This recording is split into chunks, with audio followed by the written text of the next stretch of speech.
വീട്ടിലെങ്ങനെയാണ് നമുക്ക് natural soap ഉണ്ടാക്കിയെടുക്കാമെന്ന് ഇന്നത്തെ വീഡിയോയിൽ പരിചയപ്പെടുത്തുന്നത്. വെൽക്കം ബാക്ക് ടു ലൈസാസ് ആൻഡ് വ്ളോഗ്. അപ്പം നമുക്ക് വീട്ടിൽ നിന്ന് കിട്ടുന്ന സാധനങ്ങളൊക്കെ വെച്ചിട്ട് എങ്ങനെയാണ് നാച്ചുറലായിട്ടുള്ള സോപ്പ് തയ്യാറാക്കിയെടുക്കുക എന്നാണ് കാണിക്കുന്നത്. എല്ലാവർക്കും നമസ്കാരം. സ്കിന്നിന് പ്രശ്നമുള്ളവർക്കും അലർജി ഉള്ളവർക്കൊക്കെ നമുക്ക് വീട്ടിൽ തയ്യാറാക്കി സോപ്പ് ഉപയോഗിക്കുന്നത് വളരെ നല്ലതാണ്. അപ്പോൾ നമുക്ക് പുറത്തുനിന്ന് നല്ല വില കൊടുത്ത് വാങ്ങേണ്ട ആവശ്യമൊന്നുമില്ല. നമുക്ക് വീട്ടിൽ തന്നെ ഇതേ രീതിയിൽ സോപ്പ് തയ്യാറാക്കി എടുക്കാൻ പറ്റും.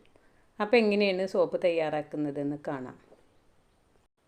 ഈ സോപ്പ് തയ്യാറാക്കാൻ വേണ്ടി വീട്ടിൽ നിന്ന് കിട്ടുന്ന കുറേ സാധനങ്ങൾ എടുത്തിട്ടുണ്ട്. ആദ്യമായിട്ട് ബീട്രൂട്ടും ക്യാരറ്റും കൂടി നമ്മളൊരു മിക്സിയുടെ ജാറിലിട്ടിട്ട് അരച്ചെടുത്തതാണ്. അതേപോലെ കറ്റാർവാഴയുടെ ജെല്ലെടുത്തിട്ടുണ്ട്. പിന്നെ തുളസിയില, കറിവേപ്പില,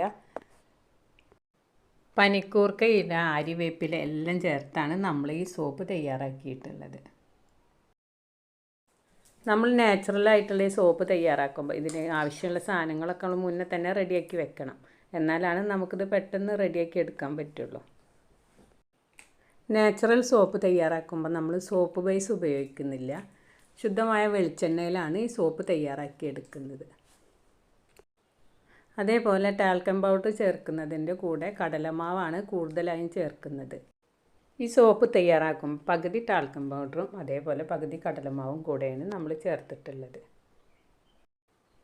അതേപോലെ ബീട്രൂട്ടും ക്യാരറ്റൊക്കെ അരച്ചെടുത്തിട്ട് അതിൻ്റെ ജ്യൂസ് മാത്രമാണ് നമ്മൾ ഇതിലേക്ക് ചേർത്തിട്ടുള്ളത് കേട്ടോ.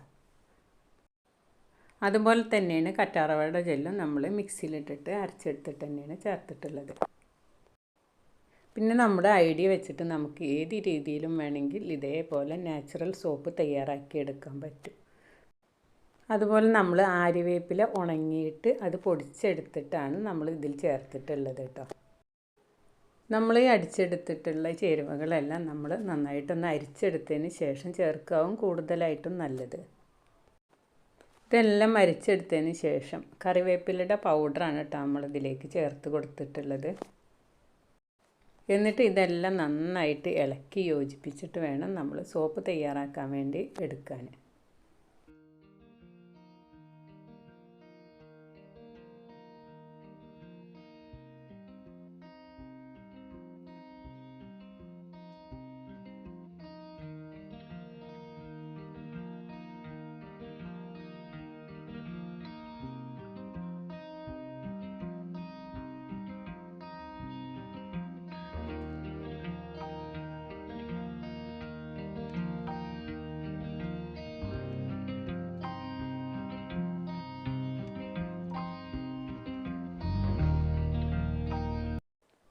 ഈ പാത്രത്തിലിരിക്കുന്നതാണ് നമ്മൾ നാച്ചുറലായിട്ട് തയ്യാറാക്കിയിട്ടുള്ള ഇൻഗ്രീഡിയൻസ്. ഇനി നമുക്ക് സോപ്പ് തയ്യാറാക്കണം. അതിനായിട്ട് 1.5 ലിറ്റർ ശുദ്ധമായ വെളിച്ചെണ്ണയാണ് എടുത്തിട്ടുള്ളത്. ഇനി നമ്മളൊരു സ്റ്റീലിൻ്റെ പാത്രം എടുത്തിട്ടുണ്ട്. ഇതിലേക്ക് വെളിച്ചെണ്ണ ഒഴിച്ചു കൊടുക്കുകയാണ് ചെയ്യുന്നത്. നമ്മൾ വെളിച്ചെണ്ണ എടുത്തതിന് ശേഷം ഈ വെളിച്ചെണ്ണയിലേക്ക് നമുക്ക് ഇഷ്ടമുള്ള കളറ് ചേർക്കാവുന്നതാണ്. അതുപോലെ ഈ കപ്പിലുള്ളത് കാസ്റ്റിക് സോഡയാണ്. കാസ്റ്റിക് സോഡ നമ്മൾ വെള്ളത്തിൽ ലയിപ്പിച്ചിട്ട് വെച്ചിരിക്കുകയാണ്. വെളിച്ചെണ്ണ മുഴുവനായിട്ടും ഈ പാത്രത്തിലേക്ക് ഒഴിച്ചതിന് ശേഷം നമ്മൾ ഇതിലേക്ക് കളർ ചേർത്ത് കൊടുക്കുകയാണ് ചെയ്യുന്നത്. കളർ ചേർത്തിട്ട് നന്നായിട്ട് ഇളക്കി യോജിപ്പിച്ചെടുക്കണം. കളർ നന്നായി യോജിച്ചതിന് ശേഷം നമ്മൾ ഇതിലേക്ക് ടാൽക്കം പൗഡറും അതേപോലെ കടലമാവും ചേർത്തിട്ട് നന്നായിട്ട് ഇളക്കി യോജിപ്പിച്ച് കൊടുക്കുകയാണ് വേണ്ടത്. ഇതെല്ലാം കൂടെ ഒരു അരമണിക്കൂറെങ്കിലും നമ്മൾ ഇളക്കി നന്നായിട്ട് യോജിപ്പിച്ച് കൊടുക്കണം. കട്ടകളൊന്നും ഇല്ലാതെ നമ്മൾ യോജിപ്പിച്ചതിന് ശേഷമാണ് നമ്മൾ സോപ്പ് തയ്യാറാക്കാൻ പോകുന്നത്. അതിനുശേഷം നമ്മൾ അരച്ച് റെഡിയാക്കി വെച്ചിട്ടുള്ള ഇൻഗ്രീഡിയൻസാണ് നമ്മൾ ഇതിലേക്ക് ചേർത്ത് കൊടുക്കുന്നത്. എന്നിട്ട് നമ്മളിത് നന്നായിട്ട് ഇളക്കി യോജിപ്പിച്ച് കൊടുക്കണം. അതേപോലെ തന്നെ നമ്മൾ ഇതിലേക്ക് ഇനി കാസ്റ്റിക് സോഡ ചേർത്ത് കൊടുക്കണം. അതേപോലെ പെർഫ്യൂംസും തിക്നറും കൂടി ചേർത്ത് കൊടുത്തിട്ട് നന്നായിട്ട് ഇളക്കി യോജിപ്പിച്ചാൽ നമുക്ക് സോപ്പ് റെഡിയാക്കി എടുക്കാൻ പറ്റും.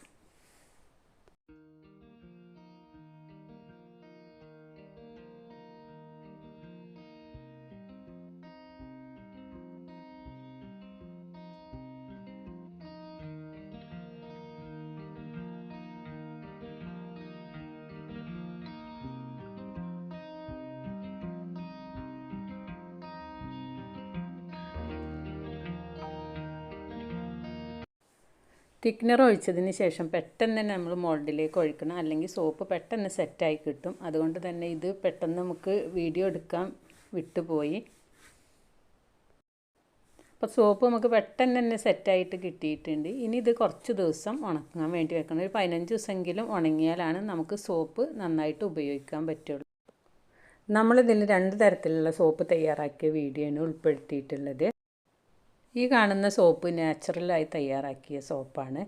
ഒരെണ്ണം നമ്മൾ ഗ്ലിസറിനും അതേപോലെ കറ്റാർവാഴ ജെല്ലും കൂടി ചേർത്തിട്ടാണ് വെള്ള കളറിലുള്ള സോപ്പ് തയ്യാറാക്കിയിട്ടുള്ളത്. സോപ്പ് ബേസ് വെച്ചിട്ട് നമ്മൾ സോപ്പ് തയ്യാറാക്കുകയാണെന്ന് വെച്ചാൽ നമുക്ക് എളുപ്പത്തിൽ തന്നെ ചെയ്തെടുക്കാൻ പറ്റും. ഈ കാണുന്ന സോപ്പ് നമ്മൾ ഗ്ലിസറിനും അതേപോലെ കറ്റാർവാഴ ജെല്ലും കൂടെ ചേർത്തിട്ട് തയ്യാറാക്കിയതാണ്.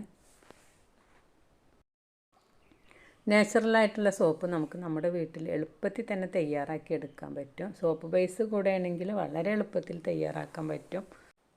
ആദ്യമായിട്ട് ചെയ്യുമ്പോൾ നമുക്ക് ഇത്തിരി ബുദ്ധിമുട്ടൊക്കെ ഉണ്ടാവും. പിന്നെ നമ്മൾ ഇതേപോലെ ചെയ്തെടുക്കുകയാണെന്ന് വെച്ചാൽ നമുക്ക് എളുപ്പത്തിൽ തന്നെ ചെയ്തെടുക്കാൻ പറ്റും. ഇപ്പോൾ എല്ലാ സ്ഥലത്തും സോപ്പ് തയ്യാറാക്കുന്ന കിറ്റുകളൊക്കെ കിട്ടുന്നുണ്ടല്ലോ. അപ്പം നമുക്ക് വീട്ടാവശ്യത്തിനുള്ള സോപ്പൊക്കെ എല്ലാവർക്കും തയ്യാറാക്കി എടുക്കാൻ പറ്റും. അപ്പം അറിയാത്തവർ എന്തായാലും ഒന്ന് തയ്യാറാക്കി നോക്കണം.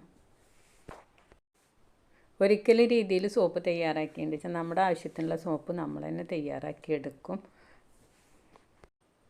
നമുക്ക് വീട്ടിലേക്കുള്ള സോപ്പ് നമ്മൾ പുറത്തുനിന്ന് തന്നെ വാങ്ങിക്കാറാണ്. അപ്പം നമുക്ക് നാച്ചുറലായുള്ള സോപ്പ് വീട്ടിൽ തന്നെ തയ്യാറാക്കി എടുക്കാൻ പറ്റും. അറിയാത്തവർ എന്തായാലും ഒന്ന് ചെയ്ത് നോക്കണം. നിങ്ങൾക്ക് എൻ്റെ സോപ്പ് തയ്യാറാക്കിയ വീഡിയോ ഇഷ്ടമായെന്ന് കരുതുന്നു. വീഡിയോ ഇഷ്ടമായാൽ നിങ്ങൾ എൻ്റെ ചാനൽ ആദ്യമായി കാണുകയാണെങ്കിൽ സബ്സ്ക്രൈബ് ചെയ്യാനും ലൈക്ക് ചെയ്യാനും ഇഷ്ടപ്പെട്ടാൽ കമൻറ്റ് ചെയ്യാനും മറക്കരുത്. മറ്റൊരു വീഡിയോയുമായി വരാൻ ശ്രമിക്കാം. Thanks for watching.